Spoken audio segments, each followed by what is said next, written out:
Hello and welcome to the Craft Beer Corner. For today's beer review, we have got another Tavour review for you today, and we are doing a single brewer review. Today, we are going to be looking at two beers, completely different styles, from 903 Brewers.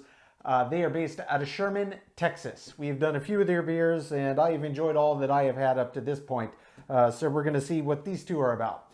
First, we're going to be starting with Kilt Switch.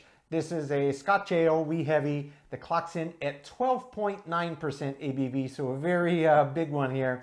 And then number two, we've got Big Hunka Love, which is kind of an Elvis-themed beer. It's a Peanut Butter Banana Stout, clocking in at 7.8% ABV. So two completely different beers, both pretty big though. We got a big, gigantic, wee heavy Scotch Ale here, and then pretty high ABV on a stout. One flavored, one not, both from the same brewer. So let's jump right in. We're going to get kicking off with the Kilt Switch. This is the Scotch Ale, clocks in at 12.9% ABV.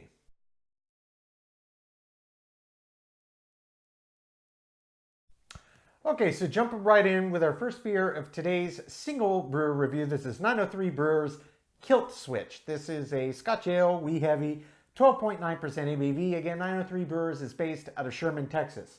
In terms of label art, they always have relatively interesting label art on their cans, and this one is obviously a kilt, and it's got the name Kilt Switch running across the bottom. So relatively interesting can art, I guess, there. It's colorful. Let's get this cracked. Gonna be gentle here so the can doesn't run away from me. Great. And let's get this poured in the glass. There we go. This has a very caramelly, ambery appearance. Often they are quite a bit darker, but this is, it's actually kind of on the low medium range in terms of darkness. They tend to be a bit darker than this, but it's not out of the deviations of the norm.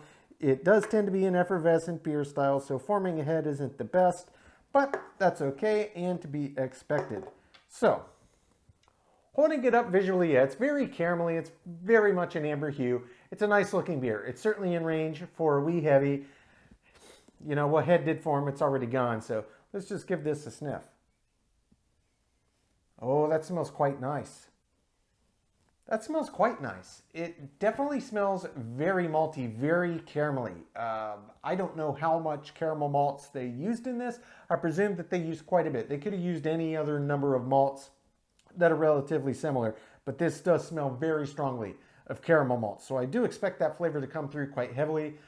This one's a Scotch wee heavy. Those are typically going to have some peated malts, so they might have some peat smoked malts, so it may have a little bit of a smoky back. And a 12.9, and is often quite common with Scotch ales anyway, they'll tend to give off a bit of a boozy edge to them. You'll often get it on the aroma, but normally we'll get into the taste. Not always, but it is pretty typical. So let's just jump right in and see what this one's about.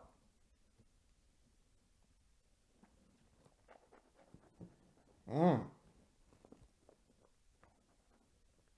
Mm. Oh, that's a big beer. Oh, it's a very big beer. Very big beer. Okay. Oh, this beer is very nice. The flavors continue to develop pretty good into it after each sip. And it's still changing and moving around and letting all the nuance come through and play. Oh, it's going to have a nice long finish. It's been quite a while. It's still powerful all over the palate. While this is finishing out, I'm going to tell you my initial reaction. You get it in your mouth, you roll it around the palate, and it's got this slight sweetness to it, and you know as soon as you swallow and all of the taste buds and bits of the palate get to fully process what you just experienced in your mouth, that it's going to be caramelly. And it is indeed very caramelly. So there's the slight sweetness and this caramel that comes through. And then there's kind of a fruity edge to it. I don't want to say it's overtly sweet, rich fruit. It doesn't remind me of plums or figs or prunes or dates or raisins or anything like that. I would say it's much more akin to, say, stone fruit like apricot or peach or somewhere in the middle. Something kind of akin to that. It's just these subtle overtones, and it mixes with that slight sweetness you get up front in the caramel. And really, essentially, within the first 3 to 5 or 6 seconds, the caramel gets a little bit out of the way, and then that peaty edge does come through. Typically, a Scotch ale that says wee heavy, they're going to have peated malts. That's just been my experience. I don't really know the fine distinction between these two, which I really should have done my research, and I should know this. It's just one of those styles I haven't dug into, which is crazy because I absolutely love them, but I don't drink that many. They're not the easiest style to find. So I'm going to do my homework on this for you, and I will update that in the comments. That said, this is a nice beer. 12.9%, and you know it as soon as you get it in your mouth. It is big. It's got a very, very big body, a very thick, viscous mouthfeel, and you can really feel it. It has absolute presence on the palate, and this is pungent. I'm going to jump in for another sip, make sure I didn't miss anything on this flavor development. Very good beer.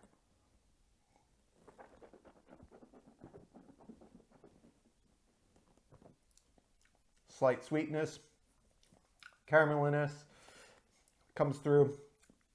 This kind of fruity edge, that's where the booziness comes in the front. It's in the front 3-5 seconds. And then that peatiness opens. Peated smoked malt comes through quite strongly. And it kind of cuts through that sweetness and caramel, so it helps balance it out. Scotch ales tend to be quite rich. They can vary in color and aroma and in flavor profiles, but they tend to have some commonalities. You kind of know a Scotch ale when you're drinking one. They're kind of a unique animal in the beer world. They have a very distinct character about them. And that peatiness just cuts through and just adds this rich, earthy layer to this beer. And it just keeps going on the sip. And really how the finish goes out, it's quite long. How it finishes out is a mix of peated, kind of smoky peat malt on top and caramel underneath that, and just the last vestiges of slightly fruity undertone. It's very, very nice. This is exceptionally well balanced. I really enjoy this one. I'm going to take my time, sip on this, come up with my scores. When we come back, we will get to our second beer. This is Big Hunka Love, the Peanut Butter Banana Stout, clocking in at 7.8% ABV.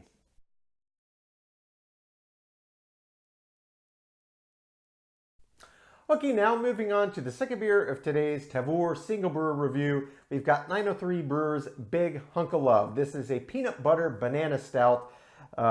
Inspired by Elvis. He ate peanut butter banana sandwiches, among other interesting creations, and they made a stout version out of this. This one clocks in at 7.8% ABV, and for me personally, just sounds absolutely amazing.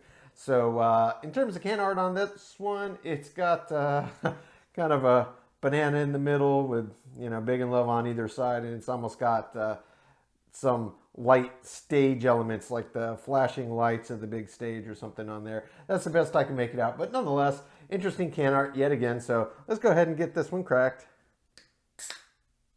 Being gentle. All right. 2 for 2. 2 for 2. And poured right in the glass. Okay. So pouring this one, it looks kind of thick, but it also looks reasonably effervescent. So let's give this a little agitation here. Oh, that's going to make a nice head. Actually, I didn't anticipate that. That formed much better than I thought was going to happen. But that's okay. I still top it off. I think I'm going to get it all in there without making a mess. It's close. All right. That looks pretty good there. Pretty good. Pretty good. That's a Curb Your Enthusiasm reference if you're wondering if I've just lost my mind. Okay, nonetheless, holding this up to the light, this is a very, very dark stout. It's not an Imperial, but this is pitch black. I cannot see light through it. 7.8, that's an okay ABV. You could probably classify it as Imperial. It's pushing 8%, but most Imperials of today have much higher ABVs than this. Nonetheless, it looks great. Formed just an absolutely amazing head. And I can tell you this beer has quite a pronounced aroma. I can indeed smell it from here. I don't have to get right up in the glass, though I'm going to. And it smells amazing. It smells exactly like what it says it's supposed to be, peanut butter, banana, and in stout form. Oh, that smells absolutely heavenly. That smells absolutely heavenly. This smells very strongly of peanut butter and very strongly of banana.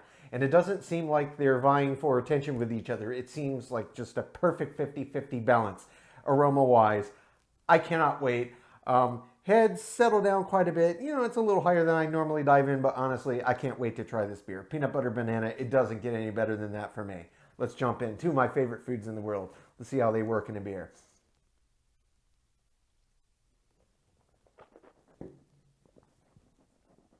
Mmm.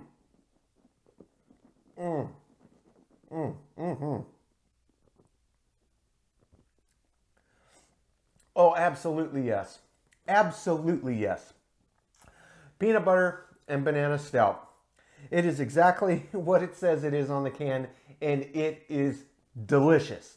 If you're a fan of banana and or peanut butter, you're absolutely going to love this beer. It is quite pronounced. The peanut butter and the banana comes through so pronounced in this beer, it's incredible. It does put me in mind of eating a peanut butter and banana sandwich, and I've had them.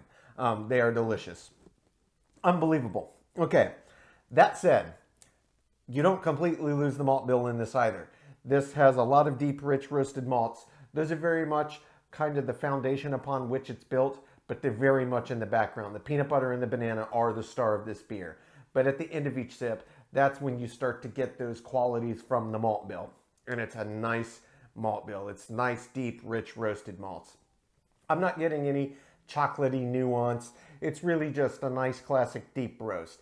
And I'm not getting any coffee overtones. So honestly, I'm surprised by that fact, but I'm glad that it doesn't come through in the beer because I think it would kind of throw off the whole peanut butter banana vibe that's going on.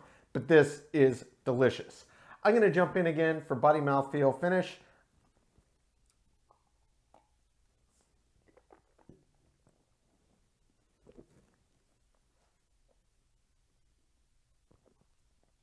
The body is medium heavy, and it's on the high end. It's much heavier than you'd anticipate for 7.8%. The mouthfeel, it's not flat, and it's not super effervescent in the mouth, but it definitely has, I don't want to say a thickness to it, it's more like a weight to it. And it's different weight than the body imparts, but there is a weightiness to it as it moves around the palate. If you start to really agitate it around the palate to let all the flavors cut around, it does get creamy. Not pulled off of a tap creamy, but it does start to cream up quite a bit. Each sip on this, the finish, is reasonably long, and you're left with that lingering peanut butter, banana, and then just the undertones of the malt bill. And it's really quite nice, and it's quite even in terms of balance almost from the start to the finish, with the exception you don't really get the malts until after the peanut butter and banana start to kind of decrease in intensity. That's when that kind of comes up to the top. And it never ever shadows either the peanut butter or the banana. It just makes its presence known, and then they kind of ride it out together to the end of the finish. And it's got pretty good staying power on each sip, probably in the 20 to 30 second range. So it's quite high. I'm gonna jump in for one more sip, make sure I didn't miss anything important here.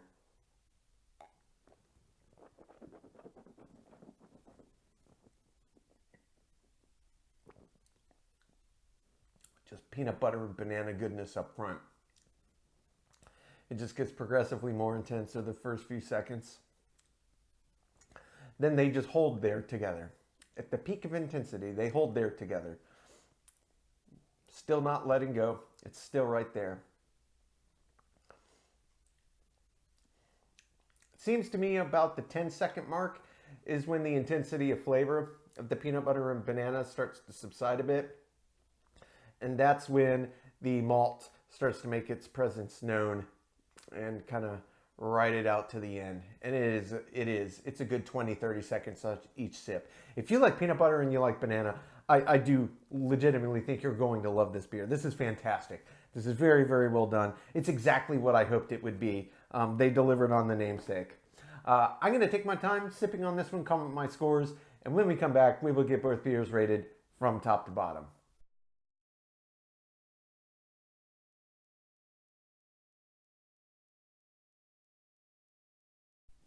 Okay, now that we've gotten to enjoy both of these beers, we're going to get them ranked. Starting with the Kilt Switch, this is the Scotch Ale Wee Heavy 12.9% ABV on this one. This is the highest ABV I've ever had on a Scotch Ale by a pretty good margin.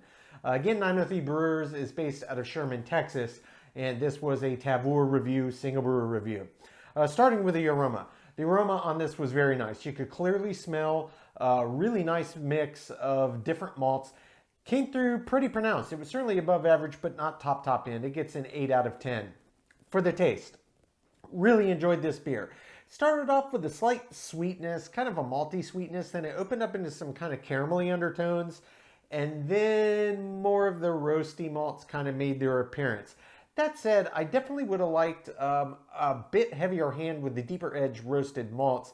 Certainly it would have added a little darkness to the appearance, which is more typical for a Scotch Ale, though this wasn't that light comparatively, but having a little more rich undertone, I think, would have helped pair and balance it out a little better. It had some of those nice kind of smoked peated malt flavors, and that really pairs well with a little more of a rich roasted malt backbone to go with it.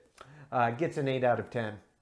For the body on this was huge. This is almost a 13% ABV beer, and it delivered. It gets a 10 out of 10. Mouthfeel, same thing. This was a classic Scotch Ale mouthfeel with just a lot more presence and viscosity due to the high ABV. It gets a perfect 10 out of 10. For the finish, very, very long on every sip. This is a very big beer, and you knew it. On first sip, you knew it was big, and as that flavor just kept lingering and lingering and lingering, I mean, it really stood the test of time. It just kept going and going. It gets a 10 out of 10. Head and retention, this beer did a tremendous job at forming a head. Actually ballooned up a little higher than I anticipated for the style, but it settled down, held true to the style, stuck around, gets a 10 out of 10. Appearance-wise, slightly lighter than I expected for a beer of this ABV, but I do think it had a bit more caramel malts in there than you find in others, but still perfectly in range. It does get a 10 out of 10. For the balance, I did overall think this was a well-balanced beer. That said, I truly do believe that it needed some deeper roasted malts in higher abundance in there. The caramel didn't totally drown out the classic Scotch Ale character. It was present, but it wasn't the overriding arch, and it paired well, reasonably well, and the peak kind of came through and cut through it. But if it had a little more deep roasted malt added into the bill in a greater quantity, I think it would have improved the baseline for this beer. It was still very, very enjoyable, but I think that it needs just some more deep roasted malts. If it's chocolate malt, whatever malt you want to use, it doesn't matter. Just a deep, rich, dark roast malt, it would have helped to balance this out quite a bit more. Still thought it was above average. It gets a 7 out of 10. Filling in the intangible, I really enjoyed this beer. I thought this was an excellent example of a Scotch Ale wee heavy. I liked the peatiness. I liked what they did with it. I liked how big it was. Just a few minor tweaks, and I probably would have rated it in the top tier. I only docked 1 point. I gave it a 9. Finally, as an example of the style. This beer did lose a handful of points in a handful of categories, but for me, the biggest was the balance. Kind of take that in tandem with it being so big that the taste really was missing some elements for me, and the aroma wasn't as pungent as I expected on this high of an ABV. But I truly do believe this beer would really have kicked it up a higher notch and been more in line with what I typically get and expect from a Scotch Ale. It wasn't bad. It certainly felt perfectly in line within the category, but I think that the heavy abundance of caramel maybe did it, I don't want to say a slight disservice, but I do think that it just needed more deep roasted malts in the back there. Whatever quantity they want to add, just richen up a bit, and I think it would have melded the flavors together and still let you taste them independently, but it would have been more pronounced and add a more classic Scotch Ale kind of presence to it, and certainly in terms of flavor. I did dock 2 points. I gave it an 8 out of 10. That brings the total score on 903 Brewers Kilt Switch to a 90 out of 100. Make no mistake, it lost a handful of points, but this is a top-tier Scotch Ale. If you're a fan of the style and you can get your hands on this and you've never had it, I highly recommend this. It was a very big beer. Moving on to beer number 2, something completely different. We've got Big Hunka Love. This is the Peanut Butter Banana Stout, clocking in at 7.8% ABV. The aroma on this one, very pronounced. This was one of those you could smell from a very good distance away, and it was pungent, and it was pure peanut butter and banana, exactly as advertised. It gets a 10 out of 10. Taste, I was not disappointed by this beer at all. Again, exactly as advertised. It was a peanut butter banana stout. It doesn't get any more complicated than that. They executed it perfectly. It gets a 10 out of 10. The body. The body was nice. It certainly was robust, but at pushing 8% ABV, I did expect it to be kind of teetering, maybe even on the low end of heavy, but certainly noticeably heavy. I thought this was kind of on the fence around the upper end of medium heavy, and I expected it to have a bit more breadth. I only docked 1 point though. I gave it a 9. Mouthfeel. The mouthfeel on this beer really kind of surprised me again, related to the ABV and how much presence it had and how thick it looked when I was pouring it, but it didn't have that much viscosity, which I did expect. And this wasn't a sweet stout, really. It maybe had some element of a sweetness to let the banana come through true as a banana flavor without getting lost in the rich roast of the malt bill. But it certainly didn't have the viscosity that I expected for the ABV range. And yeah, it got reasonably creamy when you rolled it around the palate, as you expect from any stout, but it wasn't over the top. I thought it was above average, but it wasn't perfection. It gets a 7 out of 10. For the finish, just as with the prior beer, this had a ridiculously long finish. That peanut butter and banana just kept going and going and going, and then finally the malt bill made its presence known. Just a nice classic stout roast underneath. So it's peanut butter, banana, like 50-50 on top, and just a subtle ride of the malt bill underneath. And it was really delicious, and it lasted quite long. It gets a 10 out of 10. Head and retention, this formed a beautiful head. It was kind of crazy how big it bloomed in the glass. I didn't anticipate it. I was being quite aggressive, and I didn't expect it to bloom that high because it seemed quite carbonated, but it did. It formed a great head, and it retained a great head. It gets a 10 out of 10. Appearance-wise, this was pitch black. This surprised me in a good way. I didn't actually expect it to be pitch black. Though they just called it a stout, technically pushing 8%, this could fall reasonably in the realm of Imperial if they wanted to classify it thusly, but it gets a 10 out of 10. Balance, I thought the balance on this was perfect. It was absolutely perfect for my money. Exact, even, perfect balance of banana and peanut butter, and they were not shy with either of the stars of this beer. And you still got to get all of that glorious stout malt bill. Although it played a subservient role, it was still there, and you got to enjoy all of the character traits. It gets a 10 out of 10. Feeling in the intangible, I loved it. Admittedly, both peanut butter and bananas are two of my favorite foods in the world, and to put them together in a beer, that is a genius move, and they nailed it. It gets a 10 out of 10. Finally, as an example of the style, there are many stouts out there. There are many flavored stouts out there, and God knows there's a heck of a lot of peanut butter-based stouts with various other side ingredients, but this is certainly among the top that I've ever had. I absolutely loved it. It gets a 10 out of 10. That brings the total score on 903's Big Hunka Love to a 96 out of 100. So only a 6-point spread to completely different styles for completely different palates, or if you're like me, like all beers, then enjoy them both because they're both absolutely top tier, both well worth your time seeking if you can get your hands on them. Folks, that's today's review. As always, I sincerely appreciate you tuning in today. Please don't forget, if you haven't already done so, to like, comment, and subscribe. And if you want to stay in the loop on our videos, go live to YouTube. Just click the notification bell icon. It is right next to the subscribe button. Until next time, keep it beer, keep it craft. We'll see you on the next one. Cheers.